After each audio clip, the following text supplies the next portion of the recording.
In the beginning, there was darkness, and then, bang, giving birth to an endless expanding existence of time, space, and matter.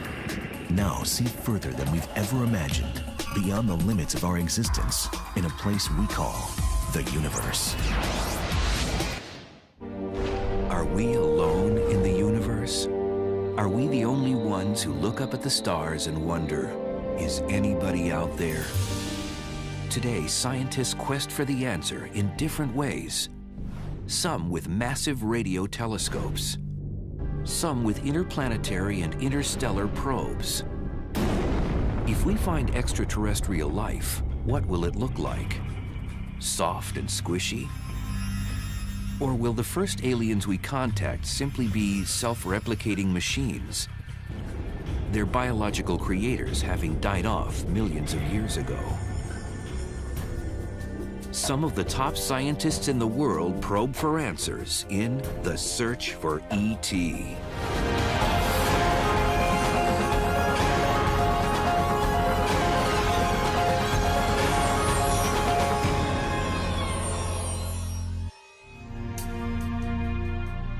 It is the question that has kept many people awake at night, staring at the stars, pondering the possibilities. In a galaxy filled with 1 billion stars, in a universe filled with 100 billion galaxies, are we alone? The incredible vastness of the universe is difficult to comprehend, but here's a way to consider it. If you were to shrink the sun down to the size of a marble and put it on a sidewalk in downtown Manhattan, the Earth would be a pinprick about 4 feet away.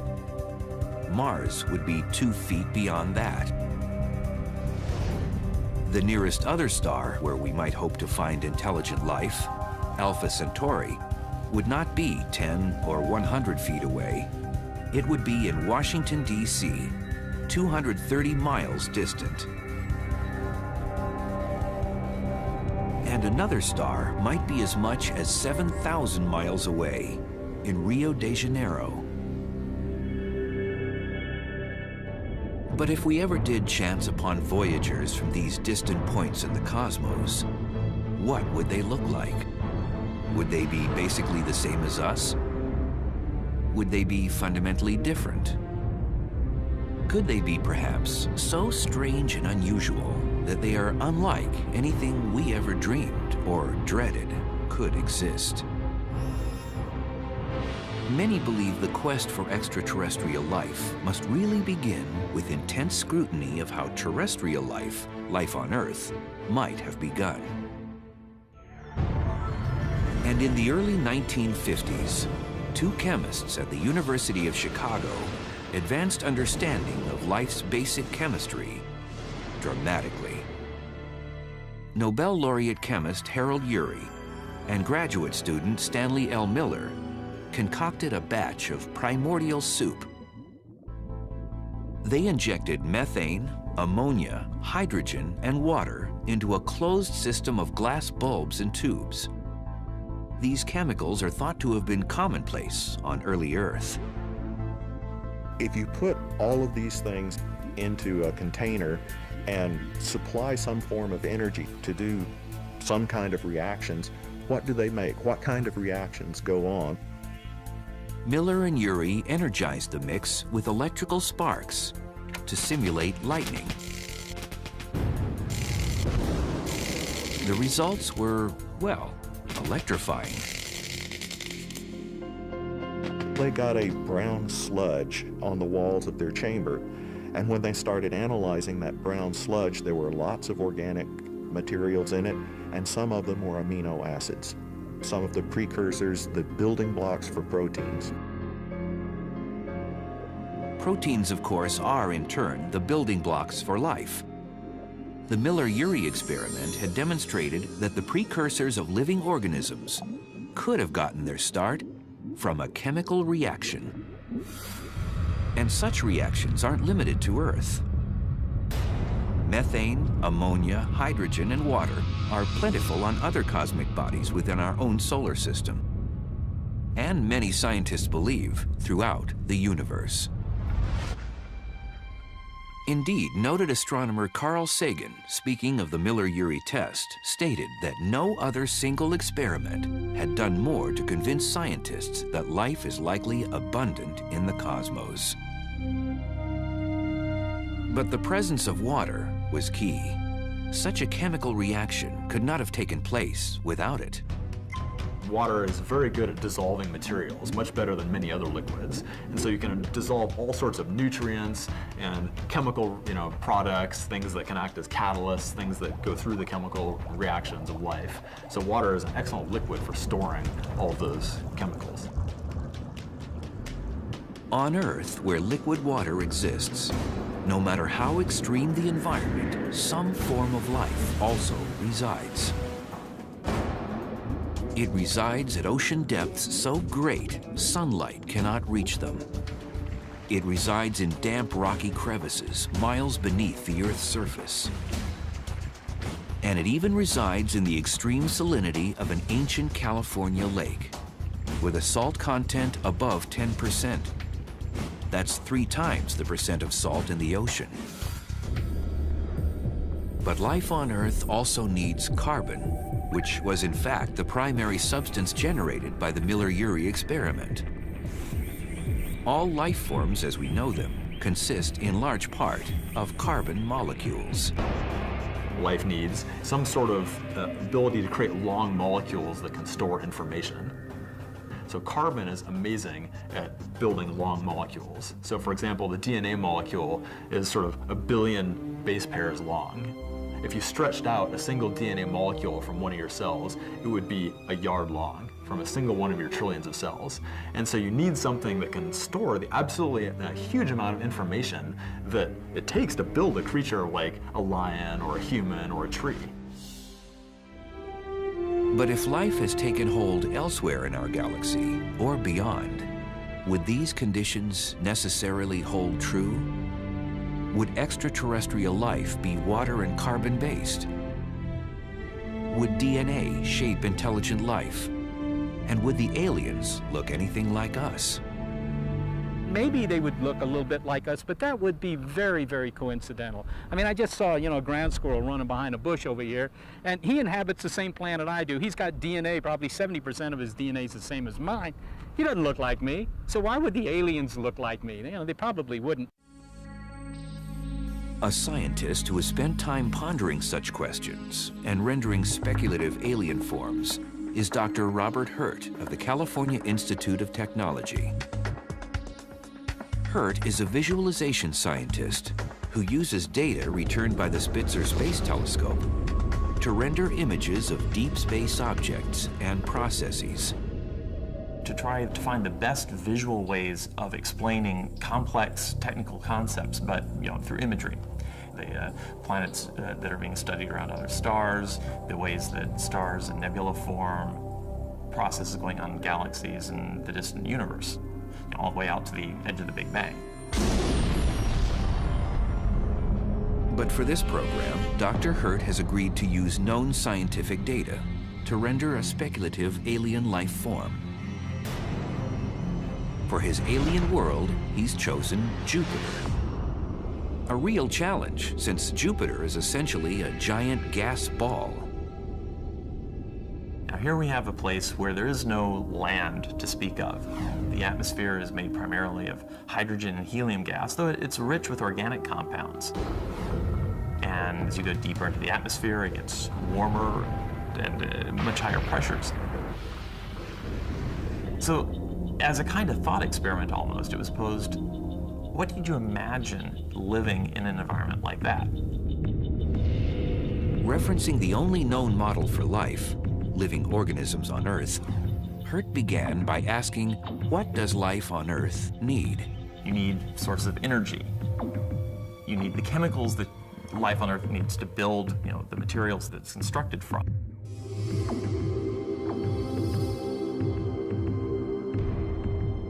On Jupiter, a primary source of energy is faint radiation from the sun. striking the top of the planet's atmosphere.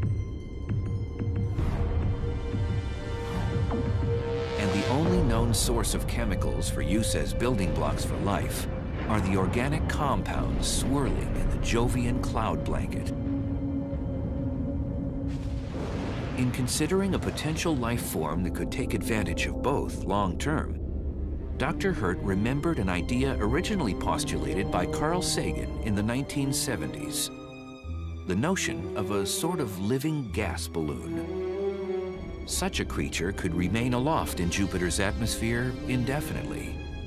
Now, of course, there's a problem in Jupiter, that Jupiter's atmosphere is already made of the lightest gas we know of, hydrogen. So you can't really make a lighter than hydrogen balloon.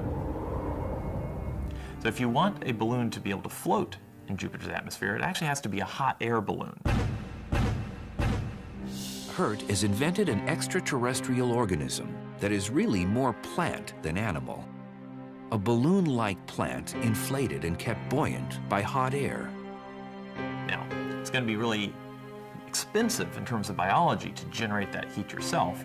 So instead, if we imagine a creature that has a very dark skin, very thin, that allows solar radiation to heat the gases inside, you might be able to create something that will levitate, at least during the daylight hours, just by absorbing solar radiation.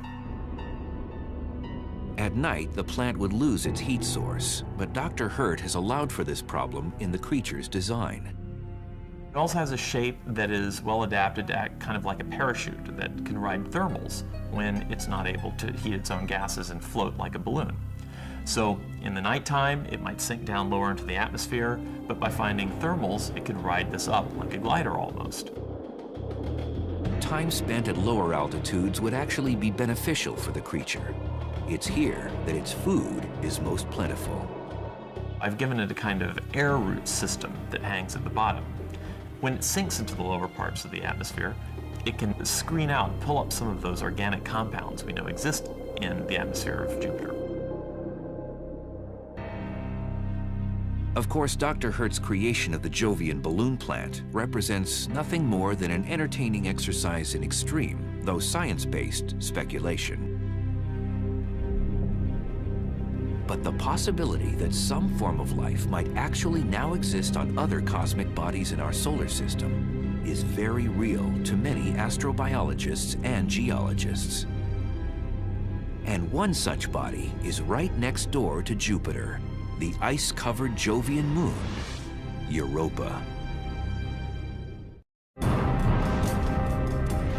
370 million miles from Earth, orbiting the giant gas planet Jupiter, is the most likely harbor for extraterrestrial life in our solar system, Europa. It's an ice-covered ball about the size of our moon, about 1/4 the size of Earth. Scientists believe the ice on Europa is covering a global ocean of liquid water. A convincing indicator is that Europa is a conductor of electromagnetic energy. It conducts the magnetic field generated by Jupiter. This conduction is the signature, or we think it's the signature, of salty water inside Europa. It's believed that the water layer on Europa might be as much as 100 miles thick. Now remember, Europa is similar in size to the Earth's moon, so that means that even though it's a smaller body, it actually has twice the amount of liquid water of all of the oceans on Earth put together. And of course, liquid water is what makes life possible on Earth. So scientists who make it their business to quest for extraterrestrial life are keenly focused on the study of Europa. But how could liquid water, which freezes at temperatures below 32 degrees Fahrenheit, exist on a moon 5 times as far away from the sun as the Earth? Europa orbits Jupiter in an elliptical pattern. Sometimes it's close to Jupiter, and sometimes it's farther away. When it's close to Jupiter, it gets stretched by Jupiter's gravity. It's an effect that we call tides. And when it gets further away, it's stretched less. So that means that the body of Europa is continually worked. friction caused by this stretching generates heat, just as a rubber ball heats up when it's squeezed repeatedly. At the planetary scale, this process is called tidal heating, and it creates enough heat, possibly, to keep H2O miles below the surface of Europa in liquid form. It also appears that this stretching causes fractures in the Jovian moon's icy crust. Imagine if you were trying to change the shape of an egg. What would happen to the shell? The shell would crack. And so when we look at the surface of Europa, we see lines all over the place, which are almost certainly marking the locations of cracks. The cracks appear to open and close frequently. And the potential for these cracks to allow subsurface water to interact with the surface has important implications for the possibility of life on Europa. Water from the ocean is going to rush up into the crack. When it rushes up, it's going to freeze, start to freeze. A few hours later, when the crack closes, it's going to squeeze that slush up to the surface. And so wherever we see these lines on Europa, there are double ridges, one ridge lining along each side of the crack. Most of the water, no doubt, sloshes back down out of the crack to the ocean below. It's likely to carry with it some of the building blocks for life that have seeped down from the surface. The top of Europa's ice layer holds oxygen. It's been separated from the H2O in the ice by charged particles in Jupiter's magnetic field. In addition, the surface of Europa likely has organic compounds that come down from comets and bits of comets. So again, the surface has another ingredient that's important for life.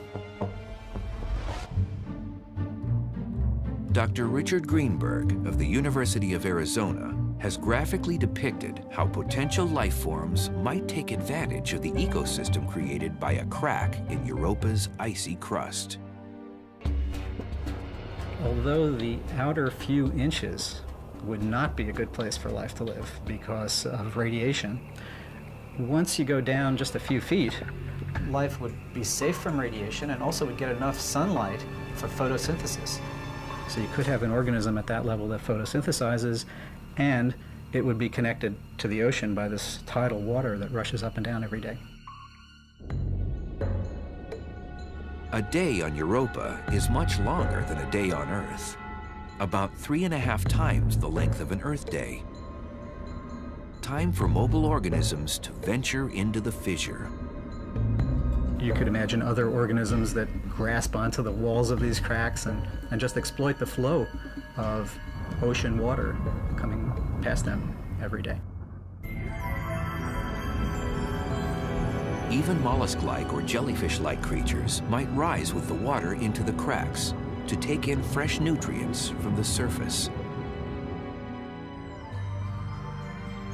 Life in Europa's ice-covered oceans may also draw energy and nutrients from a place other than the icy surface. It's possible that residual heat at Europa's core has resulted in deep-sea hydrothermal vents. On Earth, such vents host multiple forms of exotic life.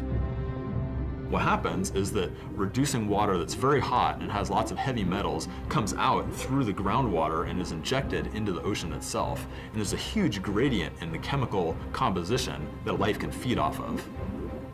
This chemical source of energy allows huge populations of bacteria and other very small life forms to exist, and there's a whole ecosystem, a whole food chain on top of that, leading up to fish and various worms that thrives at those locations. In recent years, talk has arisen of sending a lander to Europa that could penetrate the ice and probe for life. But Europa expert Richard Greenberg believes that a lander might uncover signs of life without penetrating the ice. If we send spacecraft to Europa to look for life, it might be pretty easy to find it, easier than people have realized. Most planning has considered how do we get through these miles of ice to get down to the ocean? How do you drill through or melt your way through? It may not be necessary. If you can land in a place where liquid or ice has come up from the ocean recently, you might find signs of organisms in that ice. Or if you land really smart and find an active place, you might actually be able to sample real fresh oceanic water. The risk in that case, some feel, would be contaminating the icy moon. If we had microorganisms that stowed away on a spacecraft that landed on the surface of Europa, and those microorganisms found their way into the liquid water of Europa, we might later discover life on Europa that was life that we had sent there. But elsewhere in our solar system, on another distant moon, earthly contamination isn't a danger. Life here would simply be too exotic. Since 2004, a NASA probe dubbed Cassini-Huygens has orbited Saturn, making multiple flybys of Saturn's largest moon, Titan. Titan is an enormous planetary body, the second largest moon in the solar system, 50% larger than the Earth's moon. If it wasn't in orbit around Saturn, Titan would be a planet in its own right. But most impressive of all, Titan, many scientists believe, could now, or at some point in the future, be an abode for life. The geology is very much like Earth's. All the processes that we have on Earth, wind, erosion, lakes, volcanism, mountain building, impact craters, we find them all on Titan, and so Titan is very rich in terms of geology. But at 840 million miles from the Sun, 9 times farther than Earth, Titan is beyond freezing. The mean temperature on its surface is almost 300 degrees below zero Fahrenheit. It is so cold, and water on the surface of Titan is frozen to such an extreme state, it behaves like rock. The rocks in this blurry photo taken by the Huygens lander are, in fact, water. It is so cold that hydrocarbons that are gases on Earth, such as methane and ethane, are in a liquid state on the surface of Titan. The Cassini flybys have spotted them. We're seeing a lot of what looks like organic materials on the surface, and we're seeing large bodies of liquid, but it's not liquid water, it's liquid methane with possibly some ethane dissolved in it. There are huge lakes on the size of Great Lakes or small seas. Astrobiologists are beginning to entertain the notion that organisms could have developed in those lakes. Life could be very, very exotic. We have been thinking of life in terms of water and liquid water, but could there be life in liquid hydrocarbons? Perhaps. Life on Earth exists in some very difficult places that you wouldn't expect to find life. And we call these organisms extremophiles. That's because they can live under extreme conditions. For example, here on Mona Lake, very alkaline lake, and yet extremophiles have been found living here. Another possibility is that life formed much earlier in Titan's history, when a great deal of heat from the initial formation of the moon remained. At that time, conditions on Titan would have been very similar to those on primordial Earth. There's a lot of water there, there's a lot of nitrogen, a lot of other things. So you've got warm water, nitrogen, carbon. And we think some of these chemical processes that went on Earth to start generating the biological, pre-biological materials that later on would be incorporated into life, that may have started on Titan also, with the same kind of chemicals present in a warm environment. Some think it's possible that if Titan's core is still warm, microbial life, at least, might still be present deep below the moon's surface. living organisms have been found thriving in damp rock crevices 2 and 3 miles below the surface of the Earth. Now, if you go deep down into Titan, and when I say deep down, I'm talking about 50 kilometers or 100 kilometers, maybe even a couple of 100 kilometers, just like Earth, as you go downward, it gets warmer. And it looks like probably at Titan there are materials mixed in with the water, such as ammonia, that can act as antifreeze. And we know this liquid water is a wonderful medium for all kinds of chemical reactions, including the reactions that generate amino acids and other prebiotic chemicals. At present, though, close observation of Titan's surface is limited. The moon is cloaked in a dense atmosphere of nitrogen and methane. The Cassini probe is equipped with an infrared imager, but photos shot in a visible wavelength are often much more useful to analysts. You have to somehow get around this opaque atmosphere that's obscuring your view of the surface. But to really see what's going on the surface, and notably to get a really firm idea of what is the composition of all these different things that we see on the surface, it turns out we're going to have to go down there close to do that.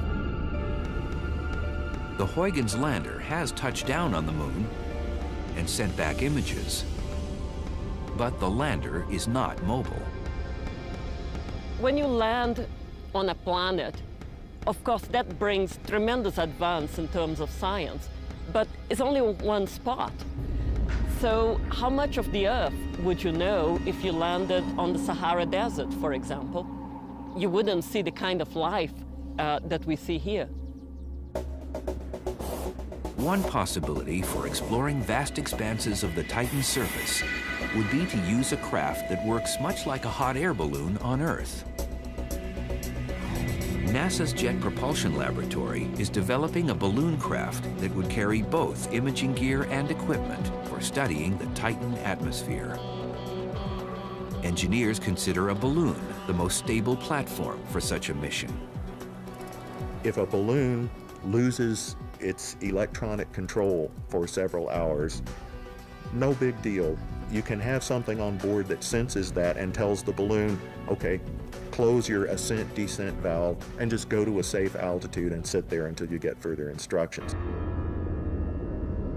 But while complex missions to far-off moons within our solar system are exhilarating and often return great scientific insight, the promise of discovering more than primordial extraterrestrial life is slim at best.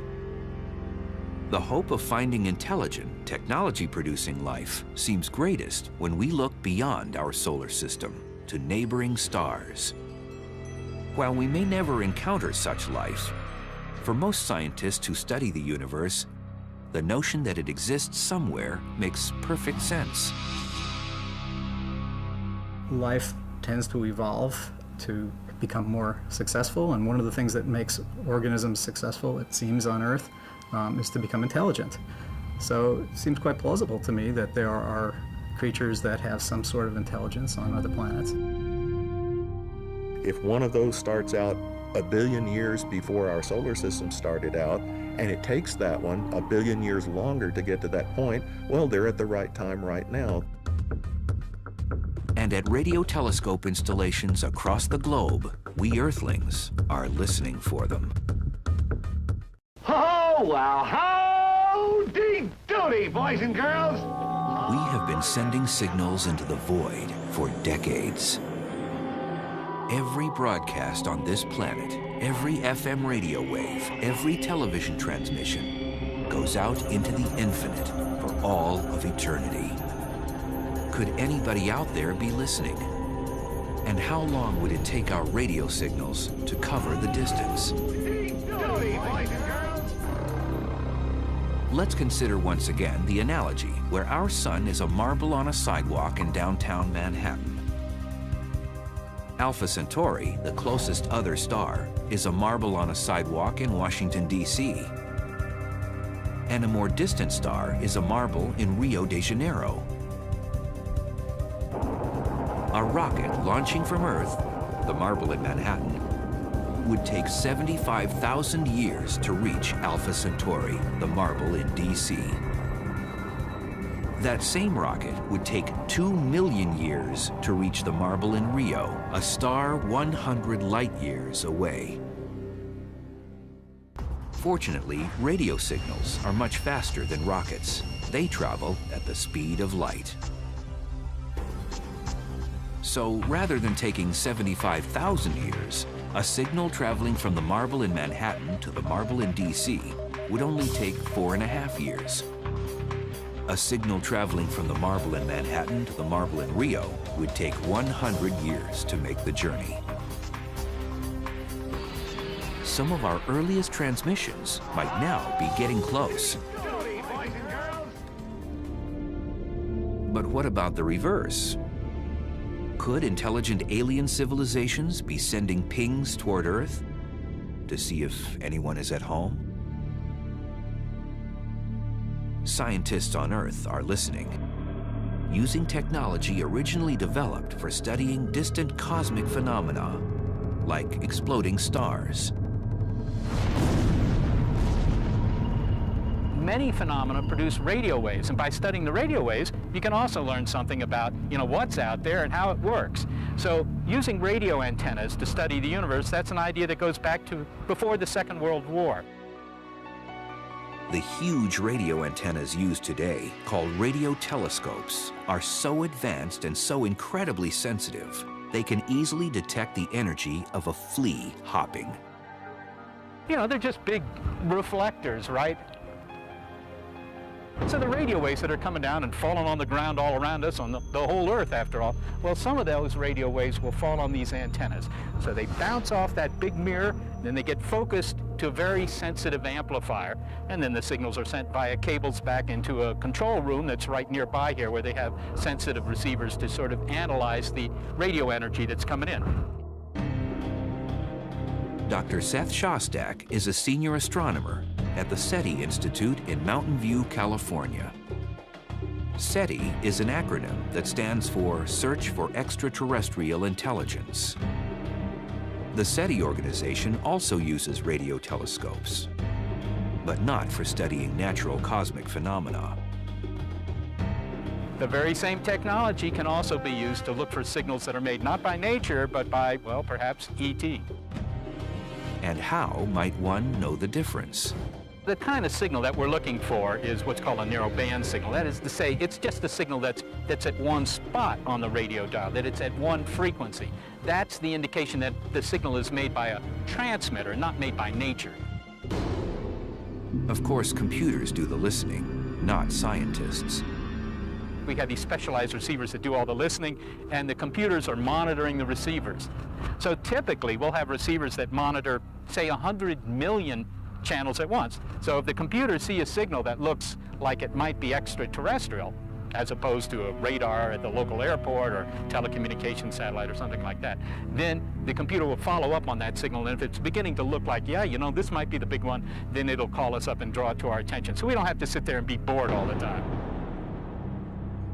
To date, no such signal has been detected. But the SETI Institute presses on faithfully. Rightly so, in the minds of many prominent astronomers. Absence of evidence is not evidence of absence. So we can't say, well, SETI hasn't found anything so far, so obviously there are no other intelligent civilizations out there. No, we can't say that, and I support their continuing to look. There are hundreds of billions of stars in our galaxy and hundreds of billions of galaxies in the universe. Just by sheer weight of numbers, I would be surprised if there is not intelligent life somewhere else in the universe. With so many possibilities, how do SETI astronomers determine exactly where to focus their telescopes and efforts? You want to pick star systems that have a good chance of maybe having a planet something like this one, so that there's a greater chance that you have intelligent life. But we don't really know very much about what kind of planets these stars have. So we just have long lists, literally millions of stars, relatively nearby our cosmic backyard, and we just work our way through them. And what would happen if one day a SETI radio telescope picked up a signal that looked like it could be an alien transmission? One thing you would certainly do if you picked up a signal is say, look, I'm not going to believe it until somebody else can see it as well, because, you know, there could be bugs in the software or hardware that are fooling you here. So what you would do is, at the point where you thought this looks real, you would call up somebody at another radio observatory where they also have antennas just like this, and tell them, look at that part of the sky over this range of radio frequencies, this part of the dial, and see if you find anything. And if it were confirmed at 2 or maybe 3 observatories, I think at that point you could safely go and have your press conference. But what if our first contact with ET isn't through radio signals? What if ET arrives in a form we don't recognize? The first alien delegation could reach Earth in the form of machines, so tiny human beings cannot detect them with the naked eye. Step forward. You speak English? We speak every language.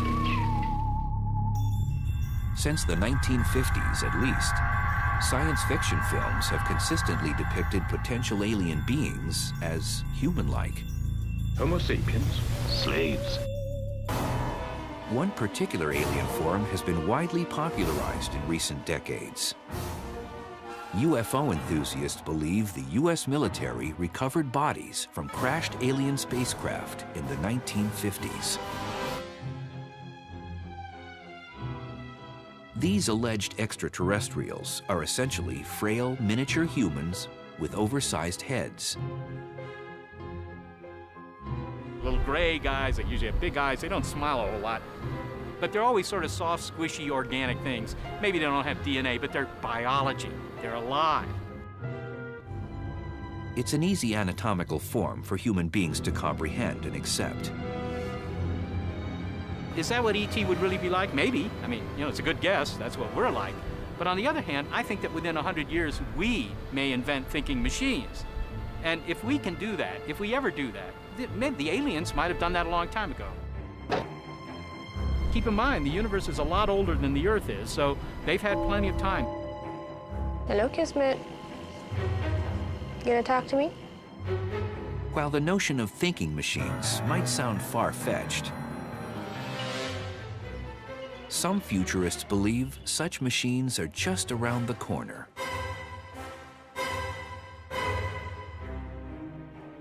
We're shrinking the size of transistors on an integrated circuit. So every 2 years we can put twice as many on a chip, and they run faster because they're smaller. And this has been true now for decades.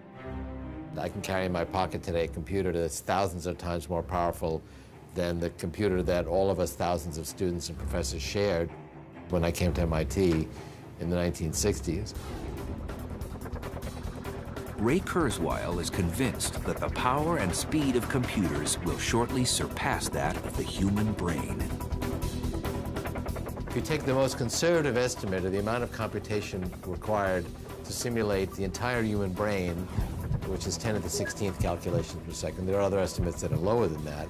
Take the most conservatively high estimate, we'll have that for $1,000 by 2020. And we'll have it for $1 by 2030. We'll have that in a supercomputer, actually, within a few years.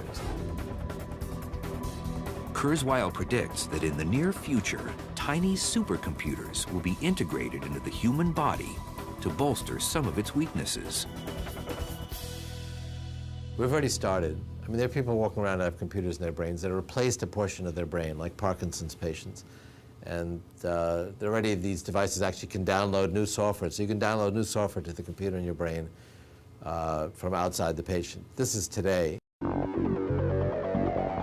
It doesn't stop there. As technology marches forward, microscopic computer-driven machines called nanobots will be capable of performing a wide variety of maintenance tasks within the human body. And we're ultimately going to be able to send these devices through the bloodstream, and we'll have billions of these blood cell-sized computers and little robots inside our bloodstream. They'll keep us healthy, and they'll be interacting with their biological neurons. So we go out to about 2030, the common man and woman will be part biological and part non-biological. But perhaps Kurzweil's most radical prediction is that computers will ultimately allow human beings to transcend their biology shed their bodies altogether. Computers will scan the neurological functions of a person's brain and upload the individual's knowledge, experience, and personality to a storage device. You'd have to, in real time, go inside my brain, probably with nanobots, blood cell-sized scanners inside the bloodstream, and send billions of them into my brain through the capillaries, and they would scan all the different neurons and gather every detail about me, all the neurotransmitters and ion concentrations and interneuronal connections, and every detail that makes me me. And I think that will be feasible. That'll take longer. You know, maybe that's 40 years from now or more. But we'll get to a point where you could actually capture every detail about a person and then recreate that personality.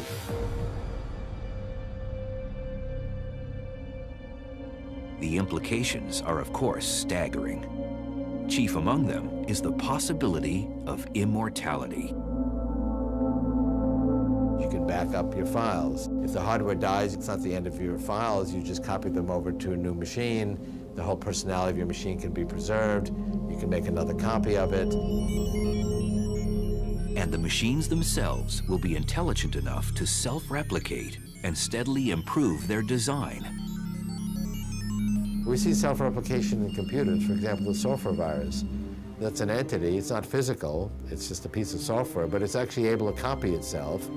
So someone can put out one software virus, and it's busy copying itself and then moving through the internet, and pretty soon it can be on 1 billion computers. So that's self-replication. And of course, intelligent machines that are both immortal and much less vulnerable to radiation and other hazards of space could possibly survive long-term interstellar voyages. It's an argument that leads Ray Kurzweil and other futurists to believe that our first alien encounter will more likely be with intelligent machines than biological creatures. Any civilization intelligent enough to make the trip here, they're not going to send big squishy creatures. They're going to send little nanobots, non-biological systems, and that's what we're going to do. Intelligent or not, biological or not, the discovery of any form of extraterrestrial life would arguably be the most profound scientific revelation in the history of human civilization. Some would even argue it could have a profoundly positive influence on human interaction. To me, I would think that this would really change our perspective as a people. I mean, if nothing else, just to give us the perspective that we are one species on one world in a universe in which we are unique for what we are. And if this doesn't provide leverage for us to get past some of our foolish differences, I don't know what will. I think ultimately it might be one of the best things that could happen for us. There's even the possibility that contact with an alien civilization wouldn't cause panic in the streets, as some might predict. At the proper moment, the invasion will be launched from our platforms. I'm getting out of here. Stay where you are. I think humans are ready to meet aliens much more than they're given credit for. I think we're a lot more flexible and a lot more open to these things, and the idea that we'll tear ourselves apart in panic and society would collapse, I think that actually sells us way short. But what if we never find the answer? What if we never hear any alien signals? Never meet any intelligent species outside of our own? Silence, in its own way, would be an equally profound response. It tells us that life is unique and that intelligent life is precious. It should be treasured and protected at all costs. Are we truly alone? It is perhaps the greatest question that we can ask of the universe.